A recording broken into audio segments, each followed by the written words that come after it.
Dá uma olhada nessa matéria tendenciosa que está aqui publicada aqui, ó. Folha de São Paulo.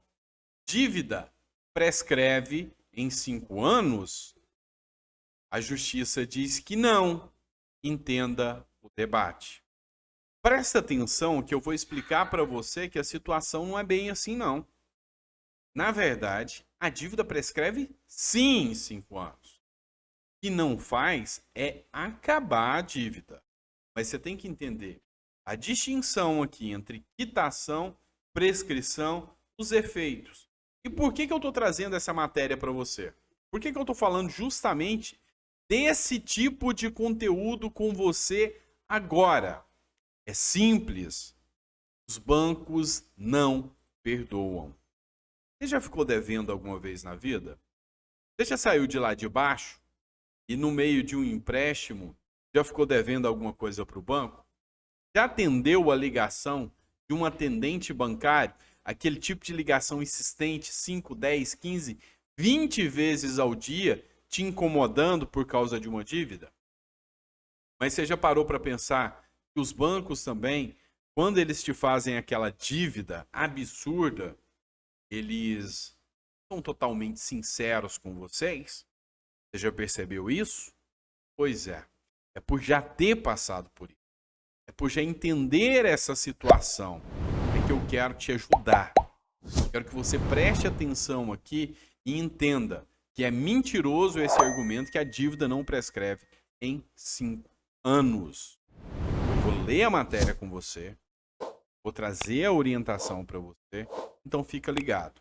Fica antenado aqui no canal para que você entenda. Eu vou ampliar a tela para a gente fazer essa leitura agora desse conteúdo e eu vou te trazer as orientações aqui e vou te mostrar que sim, a dívida prescreve e você não tem que ficar desesperado com isso não. Você tem que se programar para não entrar nas enrascadas que o banco te traz, tá bom? Então muito foco nessa hora, presta atenção. Essa dica que eu vou te dar agora vale ouro. Vem comigo. Pois é, pessoal, aqui nessa matéria da Folha de São Paulo, ela veio acompanhada de uma série de matérias através de uma decisão do STJ, que eu julgo equivocada, tá? Mas que eles deram uma conotação diferente, para que você pense que a dívida continua com o nome sujo depois de 5 anos. E não é isso, tá? Presta atenção. Título: a dívida prescreve em 5 anos? Justiça diz que não. Entenda o debate. E aqui ele diz: judiciário entende que o débito não deixa de existir. Realmente ele não deixa de existir. Mas o nome pode ficar sujo? Não, não pode ficar sujo. Entenda. A decisão da 17ª Câmara de Direito do Tribunal de Justiça de São Paulo, tomada no início de agosto, deixou as pessoas endividadas, que é a grande parcela dos brasileiros, ainda mais preocupados. Segundo a Justiça, débitos não deixam simplesmente de existir após 5 anos e podem ser cobrados, sim, de forma administrativa e amigável, sem que haja, neste caso, a ação judicial. Primeira coisa que eu quero que você preste atenção. Entenda. Prescrição se diz quanto ao direito de cobrar judicialmente uma dívida. A decisão também determinou a manutenção do nome do devedor que entrou com ação em lista de empresa de proteção ao crédito. O julgamento dividiu de especialistas. De um lado, está quem defende o entendimento do Tribunal de Justiça de São Paulo, alegando que se a dívida deixar de existir, beneficia maus pagadores. De outro lado, estão os órgãos de defesa do consumidor, que entendem haver a obrigatoriedade do credor tirar o nome do devedor dos cadastros de proteção ao crédito após 5 anos, respeitando a prescrição prevista no artigo 206 do Código Civil. Vamos lá, pessoal, vamos entender isso aqui. A gente já tem uma lei. A lei é clara, link do próprio Código de Processo Civil, o Código Civil, é claro a questão da prescrição. Ele estabelece ali os prazos, 5 anos é o prazo máximo da dívida. Se o próprio CDC, Código de Defesa do Consumidor estabelece que após 5 anos não é possível o nome nos órgãos de proteção ao crédito, o judiciário está querendo inventar o que aqui? Inovar? O assunto já foi definido pelo STJ, que entende que não há cancelamento da dívida após 5 anos. Isso realmente não acontece. Ou seja, ela não deixa de existir. Mas vamos lá, não pode ser cobrada de forma vexatória. Também na justiça, há divisão. Em alguns estados, o judiciário entende que figurar em plataformas de renegociação de dívidas não é constrangedor. Em outros, os juízes são contra tal medidas. Mas em um ponto, todos concordam. Após 5 anos, não se pode deixar o nome do inadimplente negativado. Entenda uma coisa. Existe o chamado Serasa, tá? Serasa limpa nome. Existe o SPC Serasa, Sistema de Proteção ao Crédito, negativação devedora. Entenda aqui que são coisas diferentes. De um lado, deixar o seu nome no cadastro de inadimplentes é vedado por lei. Não é possível. Passou 5 anos, seu nome tem que ficar limpo. Por outro lado, existe o Serasa renegociação de dívidas. É onde você entra para fazer a negociação das suas dívidas, para fazer os acordos. Lá não é uma lista de cadastros de negativado.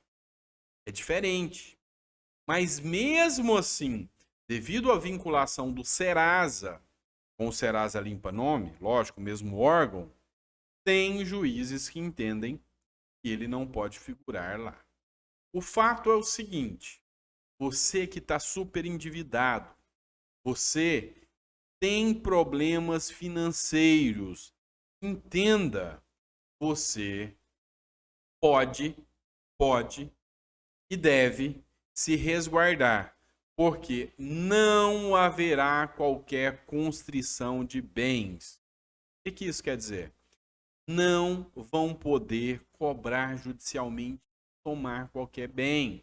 Não podem bloquear suas contas, não podem tomar seu carro, não podem tomar um terreno que você tem, não podem fazer nada nesse sentido. O que eles podem é, no máximo, continuar, tentar a cobrar a dívida de maneira amigável. Isso sim. Então, essa matéria aqui, e em conjunto com outras, vieram causar um terror psicológico nas pessoas que são inadimplentes. Eu já vivi isso muito com os meus clientes. Já mostrei muito para eles que o principal fator que os leva a entrar ainda mais em endividamento é o fator psicológico. É a pressão que os próprios bancos criam na cabeça do devedor. E aqui é onde eu te oriento. Primeiro passo. Está devendo? Está devendo? Não se desespere. É hora de contratar ou procurar alguém que entende do assunto. Primeiro passo. Segundo, nunca, mas nunca, de maneira alguma, renegocie bancos, principalmente se já passou 5 anos da dívida. Você pode negociar para quitar. Renegociar é furada. Não entra nessa. É furada. Então, preste muita atenção na forma que o banco vai tentar fornecer negociação. Se o banco quiser parcelar para você, sai fora. Tenta negociar a dívida para quitar. Sempre com valor bem abaixo do valor principal, para poder negociar. Tá? Então, se você deve 10 mil no banco, começa negociando com 1.000. E oferece 1.000 para o banco. O banco tem seguro, o banco recebe. Só de juros, os bancos recebem milhares de reais todos os dias. E são absurdos. Então, muita atenção nessa hora, muito foco nessa hora. Não se deixe enganar por dívidas absurdas. Bom, esse é o primeiro ponto. Eu vou fazer uma série de vídeos aqui trazendo mais informações para vocês sobre essa questão. Mas muito foco nessa hora, porque eu sei que é importante você ter conhecimento sobre esses fatores aqui. Bom, grande abraço, até o próximo vídeo.